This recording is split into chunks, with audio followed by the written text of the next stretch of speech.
Hey, it's Phil Cerzula back with Whiteboard Wednesdays. And today we're going to look at the headcount for venture-backed companies, specifically a blog post that outlines sort of the targeted headcount and the implications for HR, which I think were really negative from this blog post. Unfortunately, HR is sort of undervalued from the start at these companies, which I think is a really hard trend to reverse later in a company's life cycle. And the implication, I think, for these businesses is that you can have very negative culture as well as recruiting practices if you don't start off on the right foot. So this blog that was written by a venture capitalist essentially says, hey, when you're $1 million of annualized recurring revenue or ARR, this is kind of the Series A stage for companies at this point in time. You should have about 50 people in your org chart. You should have one HR person and you should have one recruiter, both of which report to your VP of finance because they are part of your G&A or general administrative expenses, which you want to keep, this blog post says, below 10%. Unfortunately, I think this is a really bad way to start off looking at HR. First of all, they call this one person an HR professional, not a people ops person. They're obviously a low-level person whose job it is to process payroll, make sure people have their benefits, make sure people have their I-9 signed, stuff like that. And this recruiter is just a junior person to augment what the hiring managers and third-party recruiters are doing. Not very strategic, not very senior, and the focus here really is eliminating expenses and keeping them low. Company graduates 5 million of ARR, Series B company. They've got 100 people in their org chart. The vast majority are in engineering and sales.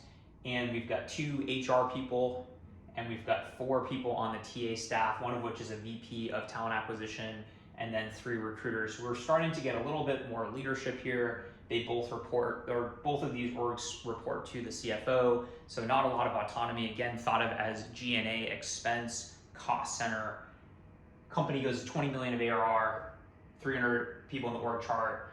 We're starting to ramp recruiting like crazy so that we can eventually get to 1,000 people, still a skeleton HR crew dealing with employee relations stuff, benefits, payroll, nothing strategic, maybe set up an ATS, etc. We do have a VP of people now, but of course they report to the CFO still. This blog post actually didn't get into the nitty gritty for the $100 million ARR, 1,000 person company, but you can imagine that it's sort of an extrapolation of this. And personally, when I talk to CEOs who are raising their Series A, who are at this $1 million to $5 million ARR mark, and they think about hiring that first HR person, I immediately say, hey, it's not HR, it's people.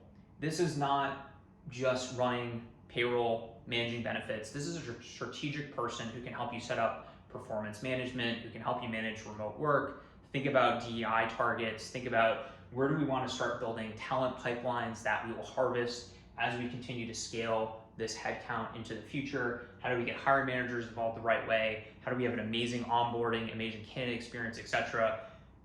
In my opinion, you really need to hire, just like this org chart includes a head of engineering, a CTO, a head of product, a head of sales, really early on strategic hiring. You need to hire a head of people here, not here.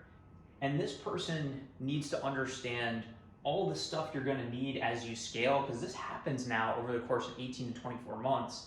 And they need to start laying the groundwork early so that you can get the right people, so you don't have massive churn as many startups do, and you can actually meet your goals. You can get those quota-bearing sales reps, you can get the right engineering talent, etc., and they can all work together in the right way. And when you get to this promised land, $100 million ARR, you're starting to prep your IPO, you can be in a really good position and circumvent a lot of the cultural problems that companies have, and also just have the right talent that will help you get to this point. You can see companies that really think about people from the beginning, and it's not just the CEO doing it, it's hiring this person here and making sure that this person is not an overpaid paper pusher. They're a strategic person that knows about technology, that understands the full employee lifecycle, and is thinking strategically about where do we want to attack, what in what time frame, what does value look like, how do we evangelize value, and how do we keep that flywheel going.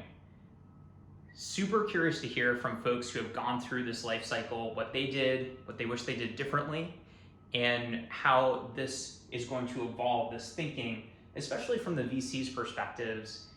How how this thinking is going to evolve as we go into a more and more people-focused world. Phil Struzzo from Select Software Reviews. Thanks for checking out the video, and let me know what you think.